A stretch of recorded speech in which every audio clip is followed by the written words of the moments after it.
Bapak Ibu Jemaat tanpa mengurangi rasa hormat akan kekudusan hadirat Tuhan. Mohon izin untuk ambil video khusus untuk Bapak. Mari kita kembali membuka dan membaca agenda bacaan gereja kita di minggu yang berjalan ini, yaitu kitab Zakaria pasal 6 ayat 9 sampai 15. Tapi sayang ini saya hanya akan baca sampai ayat 13a. Zakaria 6 ayat 9 sampai 13a demikian. Datanglah firman Tuhan kepadaku bunyinya, pergilah pada hari ini juga ke rumah Yosia bin Zebanya, dan pungutlah persembahan dari pihak orang-orang keuangan, yaitu dari Heldai, Tobiah, dan Yedaya, semuanya orang-orang yang sudah datang kembali dari Babel. Pungutlah perak dan emas, buatlah mahkota, dan kenakanlah itu pada kepala imam besar Yosua bin Yozadak. Katakanlah kepadanya, beginilah firman Tuhan semesta alam. Inilah orang yang bernama Tunas. Ia akan bertunas dari tempatnya, dan ia akan mendirikan bait Tuhan. Dialah yang akan mendirikan bait Tuhan. Demikian pembacaan firman Tuhan. Mari kita nyanyikan satu lagu yang sebenarnya sudah lama, tapi yang saya pikir cocok sekali dengan pembacaan ini. Kau telah memilih.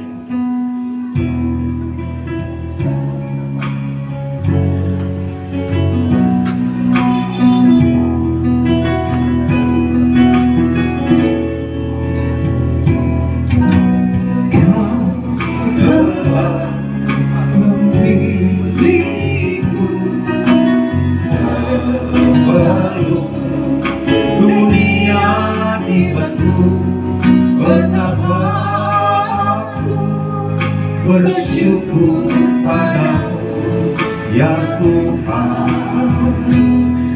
Allahku. Kau telah panggil, Kau telah memanggilku sebagai alat kerajaanmu. Betapa aku bersyukur padamu atas perbuatanmu. Jadikan aku bait suci-Mu yang kudus dan yang tiada bercela. Jadikan aku mesbah doa bagi keselamatan bangsaku.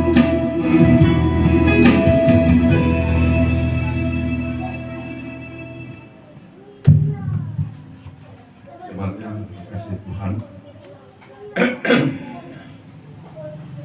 Imam besar Yosua dipilih dan diangkat Tuhan menjadi ketua panitia pembangunan gedung gereja sentrum Yerusalem, bait Allah di Yerusalem pasca pembuangan di Babel. Tatkala orang-orang Yehuda yang selama 70 tahun terbuang di Babel oleh anugerah Tuhan pulang ke negeri mereka di Yehuda, di kota Yerusalem, beberapa tahun telah tinggal diam di sana, bait Allah juga belum dibangun. Padahal Tuhan mengizinkan mereka pulang melalui otoritas dari Kores Raja Persia, dan bahkan Raja Kores menghadiahkan kepada mereka banyak sekali emas dan perak, ternak. Bukan hanya Raja Kores tetapi juga penduduk setempat menghadiahkan uang, dana, emas, perak, tembaga, ternak, supaya umat Yehuda ketika pulang dan tiba kembali di Yerusalem boleh membangun kembali bait Allah yang telah hancur berkeping-keping di Yerusalem itu. Bait Allah yang hancur itu awalnya dibangun oleh Raja Salomo pada tahun 900-an sebelum Masehi. Bait Allah yang dibangun oleh Salomo itu megah sekali, luar biasa megahnya. Tiang-tiangnya bersalutkan emas murni, dinding-dindingnya berlapiskan emas ofir, perak, tembaga, kayu-kayunya disumbang oleh Ratu Seba, kayu-kayu berkualitas, kayu gaharu yang harum baunya sangat mahalnya. Bangunan bait Allah itu sangat besar, mewah, dan megah. Akan tetapi, meskipun ada bait Allah di Yerusalem, umat Yehuda tidak memusatkan hidup mereka kepada Tuhan. Mereka beribadah di bait Allah, tetapi di dalam hati mereka tidak ada Tuhan. Mereka hidup di dalam dosa. Para penguasa melakukan penindasan, umat menyembah berhala. Berkali-kali ditegur oleh Tuhan melalui nabi-nabinya. Nabi-nabinya hanya ditangkap dan dianiaya. Maka Tuhan tak sabar sehingga mengangkat cambuk cemeti. Di ujung cemeti ada emas. Itulah penghukuman yang mendidik, penghukuman yang edukatif, membuat, menggerakkan kerajaan Babilonia di bawah pimpinan Raja Nebukadnezar dengan militernya yang sangat kuat, menginvasi, menyerbu, meluluhlantahkan kota Yerusalem. Bait Allahnya dihancurkan berkeping-keping. Perkakas-perkakas emas, perak yang bernilai di dalam bait Allah itu dicuri, dibawa ke Babilonia. Sebagian penduduk Yerusalem diangkut, dibuang untuk kerja paksa di Babilonia, agar supaya umat Yehuda sadar akan dosa-dosanya, bertobat dan kembali pada Tuhan. Tuhan berjanji 70 tahun mereka akan ada di sana. Mendekati 70 tahun, Tuhan membangkitkan satu kerajaan di Timur Tengah yang menjadi kuat melebihi kekuatan Babilonia. Itulah kerajaan Persia dengan rajanya Kores. Lalu Tuhan menggerakkan Kores untuk menggenapi rencananya, membawa umat Yehuda yang terbuang di Babel kembali lagi ke Yerusalem. Maka Kores mengeluarkan titah, Yehuda harus kembali ke Yerusalem. Kepulangan ke Yerusalem kloter pertama dipimpin oleh Zerubabel yang kemudian menjadi bupati Kabupaten Yehuda, yang tetap merupakan kabupaten koloni jajahan Persia. Dan satu lagi yaitu Imam Ezra. Mereka berdua yang memimpin kepulangan kloter pertama Babilonia ke Yerusalem. Sudah pulang bertahun-tahun sudah lewat, padahal misi pertama dan utama adalah membangun bait Allah. Bait Allah tak pernah dibangun. Maka Tuhan menggerakkan Nabi Zakaria untuk mengangkat imam besar Yosua waktu itu menjadi ketua panitia pembangunan bait Allah. Singkat cerita, kita maju dulu sedikit dalam sejarah. Beberapa tahun bait Allah itu berhasil dibangun. Namun sama sekali tak sebanding dengan bait Allah pertama yang sangat megah dan sangat mewah. Baik dari segi kapasitas maupun dari segi kemewahannya sama sekali tak sebanding. Namun paling tidak sudah ada bait Allah yang menjadi sarana umat Yehuda kembali memusatkan hidup kepada Tuhan yang mereka yakini hadir di tengah-tengah mereka melalui bait Allah. Kita maju terus sedikit dulu dalam perjalanan sejarah ini. Persia beberapa puluh tahun kemudian atau ratus tahun kemudian dikalahkan oleh Yunani di bawah kepemimpinan Alexander the Great, Alexander Agung. Yunani kemudian dikalahkan oleh Romawi. Mendekati tahun 0 masuk tahun 1 Masehi, beberapa puluh tahun sebelum masuk tahun Masehi, Agustus menjadi kaisar Roma. Agustus punya seorang teman orang Edom, teman karib. Lalu Agustus membentuk Yehuda atau yang disebut Yahudi menjadi satu kerajaan lokal walaupun tetap dalam koloni penjajahan Romawi. Inilah pertama kali sesudah dari pembuangan Israel atau Yehuda atau Yahudi kembali menjadi satu kerajaan. Dan rajanya yang pertama adalah sahabat dari Agustus tadi, yang kemudian diberi nama Herodes the Great, Herodes Agung. Orang Yahudi marah sekali, masakan raja orang Yahudi adalah orang Edom. Dan bangsa Edom sebenarnya adalah musuh bebuyutan dari bangsa Yahudi.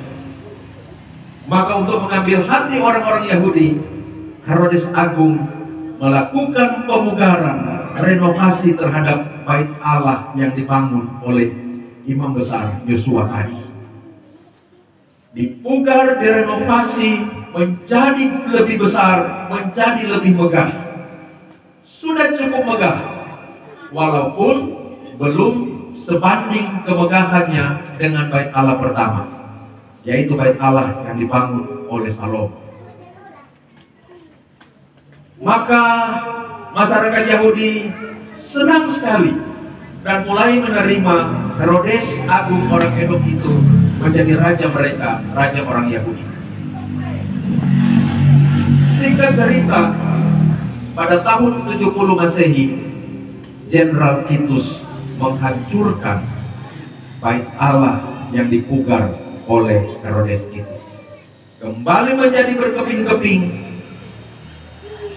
dan sampai hari ini bait Allah itu tidak pernah dibangun kembali.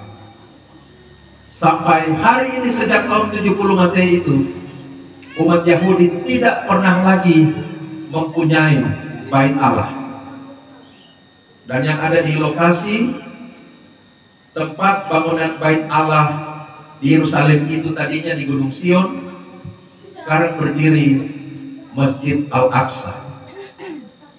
Dan karena itu lokasi itu selalu diperebutkan baik antara masyarakat Yahudi maupun masyarakat Palestina. Perang terus berkecamuk di sana karena klaim kepemilikan. Sekarang kita kembali lagi pada teks tadi. Bait Allah ditugaskan untuk dibangun oleh imam besar yang bernama Yosua.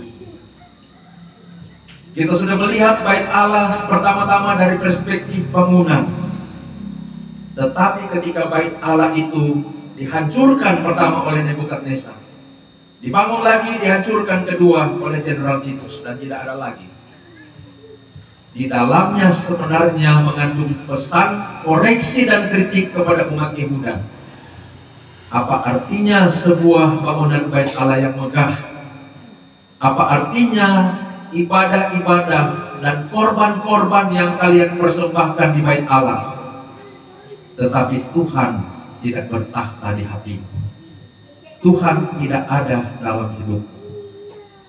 Maka tidak perlu ada bangunan bait Allah, sebab aku mau menjadikan hidupmu, tubuhmu, persekutuanmu sebagai bait Allah, tempat kediaman. Itu maksud, itu artinya. Tetapi kemudian bait Allah yang ada di bumi yang bisa dihancurkan ini sebenarnya menunjuk pada bait Allah yang ada di Yerusalem surgawi.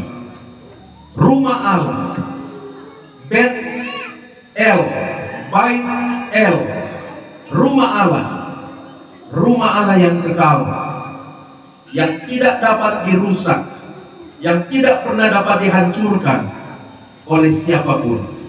Sebab itulah bait Allah yang sempurna, yang akan menjadi tempat tinggal kita, yang sudah menjadi tempat tinggal dari adik Radika, yang sudah pergi mendahului mama, papa, adik kakak, saudara-saudara, dan kita semua. Dia sudah senang dan hidup dalam damai di dalam bait El, bait Allah yang sempurna di sorga itu. Bapak Ibu saudara-saudara, keluarga Tamaka Lemuai, ketika Imam Besar Yosua ditugaskan oleh Tuhan untuk membangun bait Allah, diawali dengan pelantikan. Pelantikan itu ditandai dengan diletakkannya mahkota yang terbuat dari emas dan perak di atas kepalanya. Mahkota emas dan perak itu bahan-bahannya dipersembahkan oleh 3 orang Yahudi yang baru pulang dari pembuangan di Babel, yaitu Tobia, Yeldai, dan Yedaya. Mereka belum sempat membangun rumah di Yerusalem, maka tinggal di rumah seorang yang bernama Yosia bin Sefanya. Tetapi mereka membawa barang-barang emas dan perak, uang dan berbagai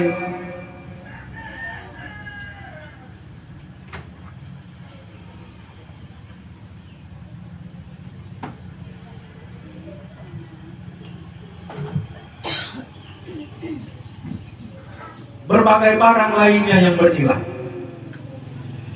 Maka Tuhan memerintahkan Zakaria untuk datang menjumpai mereka dan memungut persembahan emas dan perak itu untuk dibuatkan mahkota.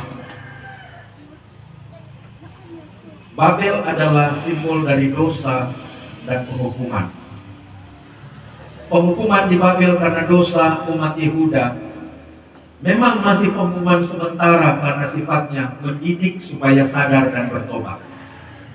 Tetapi juga itu menjadi lambang dari penghukuman akhir, penghukuman yang kekal bagi orang-orang yang tidak mau bertobat dan hidup di dalam Kristus.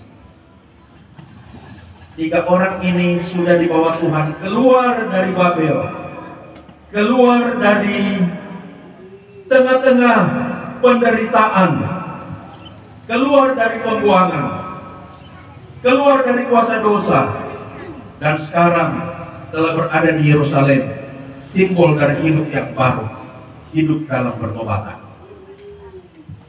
Orang-orang percaya, kita semua adalah orang-orang yang sudah dibebaskan Tuhan, dibawa Tuhan keluar dari kuasa dosa dan kuasa penghukuman.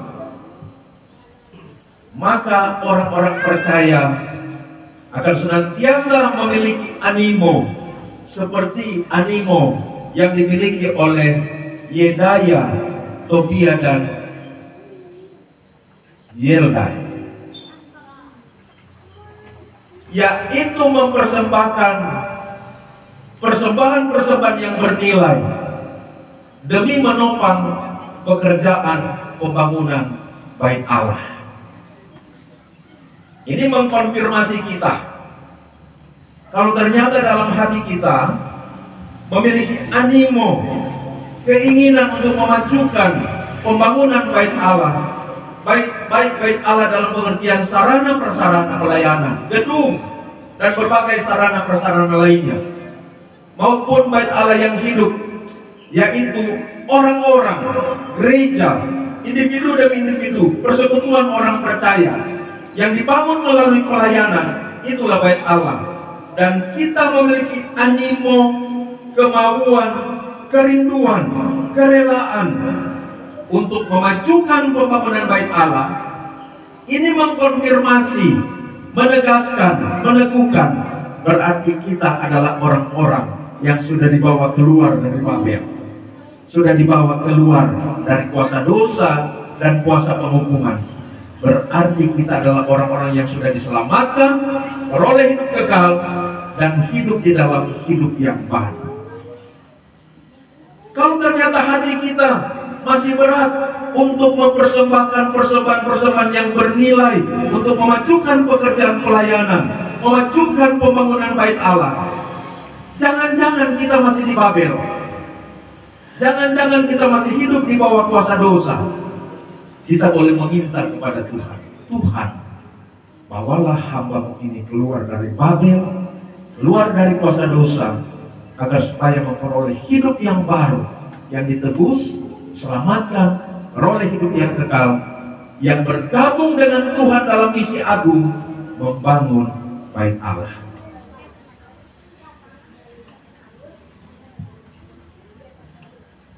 Bapak, Ibu, saudara-saudara, jemaat yang dikasihi Tuhan, Tuhan ingin membangun bait Allah yang kokoh, kuat, sehingga tidak mudah dihancurkan,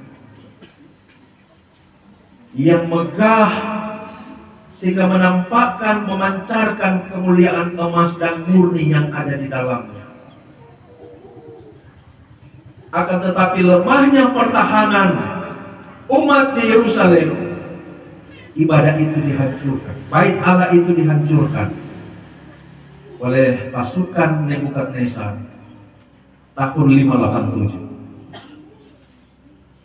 Sudah dibangun kembali menjadi megah lagi, dihancurkan oleh Jenderal Titus pada tahun 70 sebelum Masehi. Maka Tuhan menginginkan agar supaya bait Allah yang tidak dapat dirusak, dihancurkan, terbangun. Maka Dia sendiri yang datang membangun bait Allah itu, yaitu gereja. Melalui mati menebus orang-orang percaya, bangkit pada hari yang ketiga, naik ke surga mencurahkan Roh Kudus kepada setiap orang yang percaya. Roh Kudus diam di dalamnya. Untuk apa? Membangun bait Allah yang kokoh, yang kuat, supaya tidak mudah dirusak oleh berbagai kuasa, supaya tidak mudah dihancurkan oleh berbagai kuasa yang jahat, dan bahkan yang dapat memancarkan kemuliaan Kristus, kemuliaan emas yang ada di dalamnya.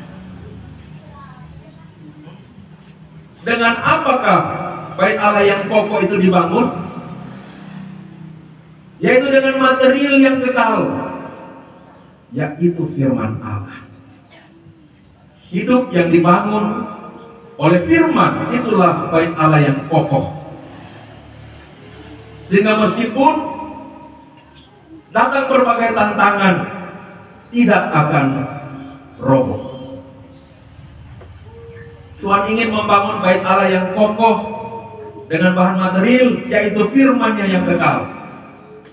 Karena Tuhan tahu, menjalani hidup di dunia ini, banyak kuasa yang akan merobohkan bait Allah-Nya. Seperti apa?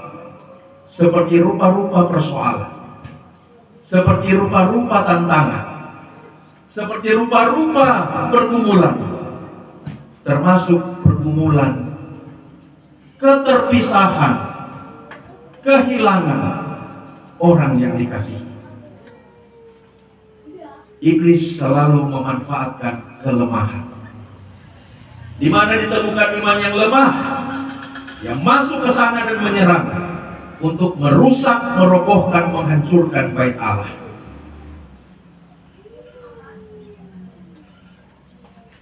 Karena itu kita boleh berkata, puji Tuhan, haleluya. Bait Allah yang bernama Tamakalemuai boleh tetap kokoh berdiri, boleh tetap teguh adanya, melewati 40 hari duka cita nestapa ini. Masih ada tangisan saya lihat saat nak menyanyi tadi. Memang itu wajar sekali, itu sangat manusiawi. Bagaimana tidak? Anak yang sangat dikasihi, disayangi, dicintai telah pergi dipanggil oleh Tuhan. Tetapi tangisan kesedihan tidaklah akan berkelanjutan dengan waktu yang lama. Oleh sebab bait Allah yang kokoh ini adalah bait Allah yang sudah dibangun dengan firman. Iman di dalamnya adalah iman yang kokoh, sehingga tangisan kesedihan tidak akan bertahan sedemikian lama, melainkan akan diganti dengan tangisan keharuan, tangisan sukacita, tangisan pengharapan, oleh karena kasih setia Tuhan yang senantiasa melimpah dalam kehidupan keluarga sama kalian lain, yang akan terus memampukan menjalani kehidupan lepas dari pergumulan duka 40 hari yang lalu. Karena itu teruslah bangun bait Allahmu dengan firman-Nya. Jangan berhenti mencari firman, jangan berhenti mendengar firman, jangan berhenti belajar firman, jangan berhenti membawa masuk firman dalam pikiran, dalam hati, dan menjadikannya sebagai standar dalam berpikir, bertutur, dan dalam berperilaku serta membangun kehidupan di masa kini dan di masa yang akan datang. Firmanlah yang mengokohkan kehidupan kita, firmanlah yang mengokohkan bait Allah. Banyak kuasa yang akan menghancurkan bait Allah, yaitu hidup kita, persekutuan kita.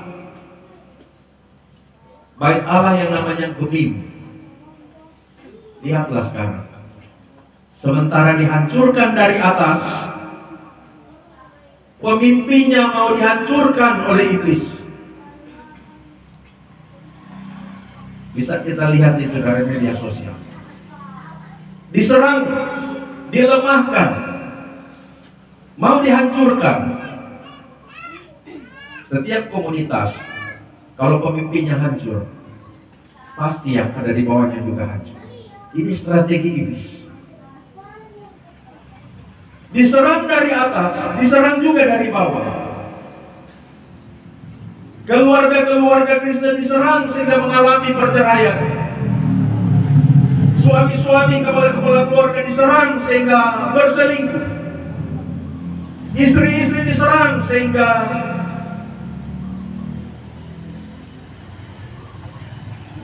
tidak hidup di dalam kesetiaan.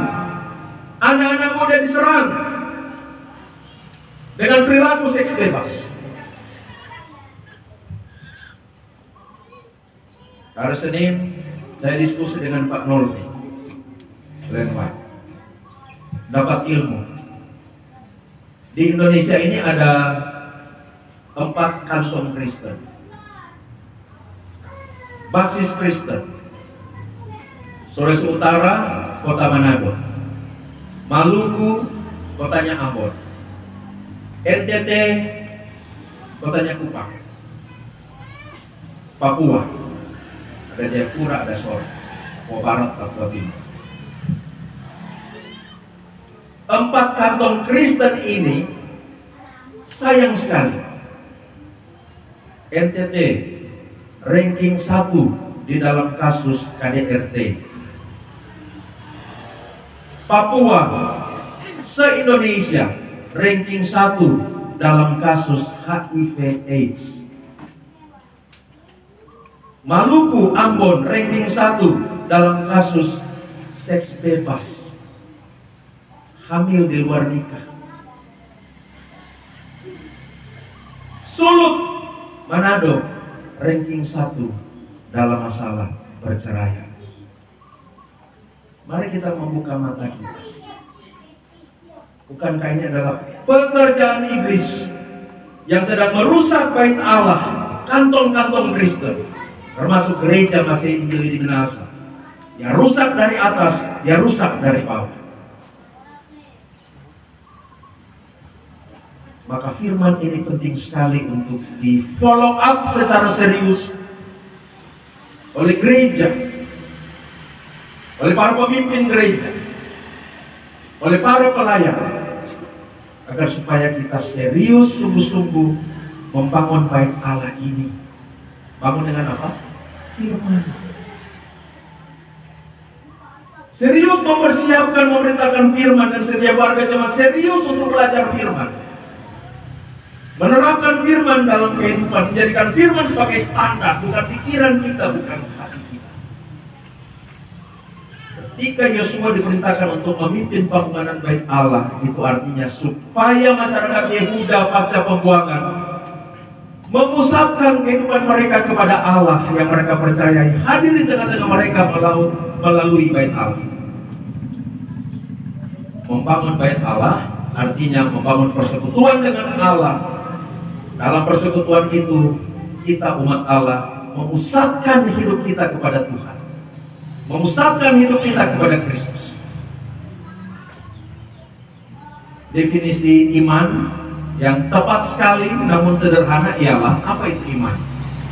Iman ialah memusatkan hidup kepada Kristus, mewujudkan hidup yang Kristosentris, hidup yang berpusat pada Kristus.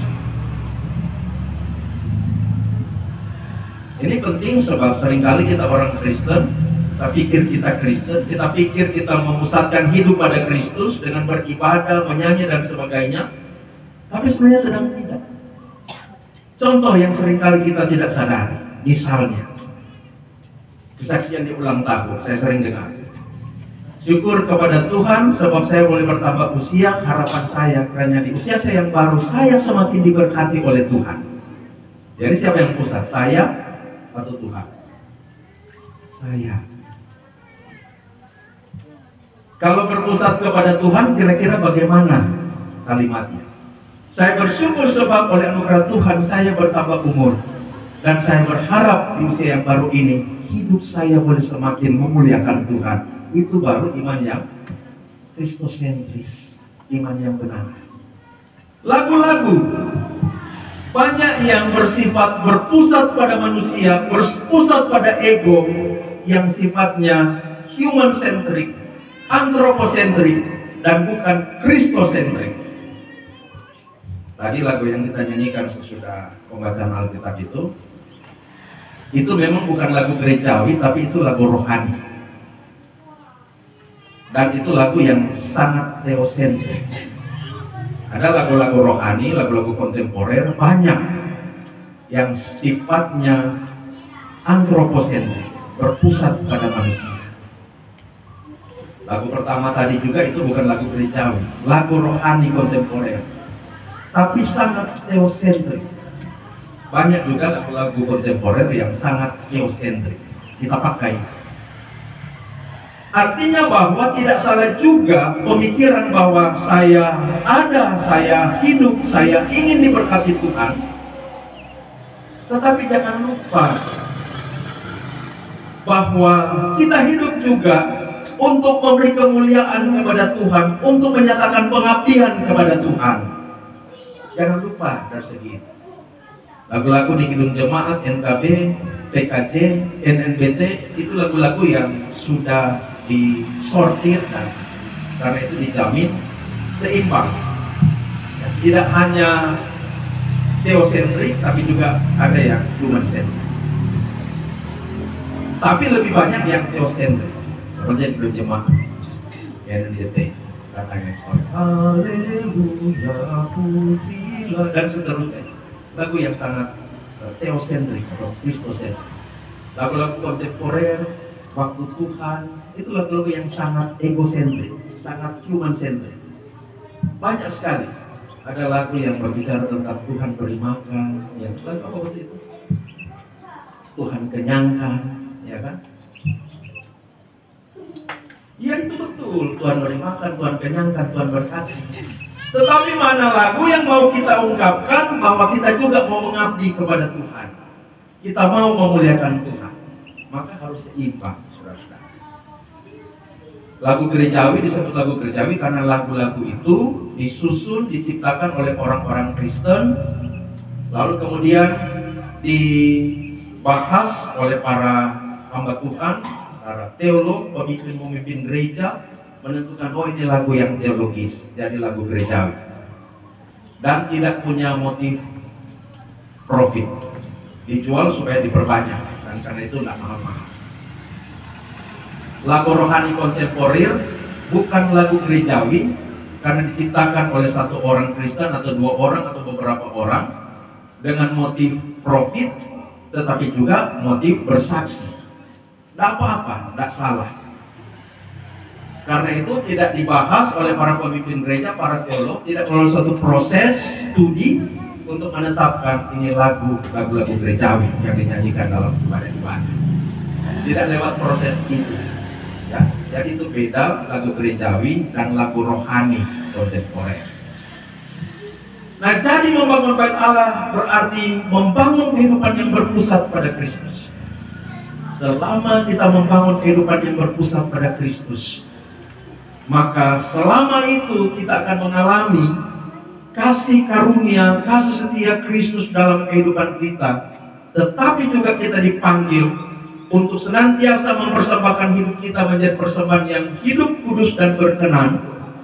Persembahan yang memajukan pembangunan bait Allah, agar supaya makin hari hidup Kristen, setiap pribadi orang percaya sebagai satu persekutuan, makin hari makin lebih baik, sehingga kita berharap generasi berikut kita yang akan mengambil tongkat estafet pelayanan gereja. Manado tidak lagi ranking 1 dalam hal kasus perceraian. Kalau bicara kasus perceraian itu suku gandeng dengan 3 hal lain: KDRT, selingkuh, seks bebas, dan HIV. Ya.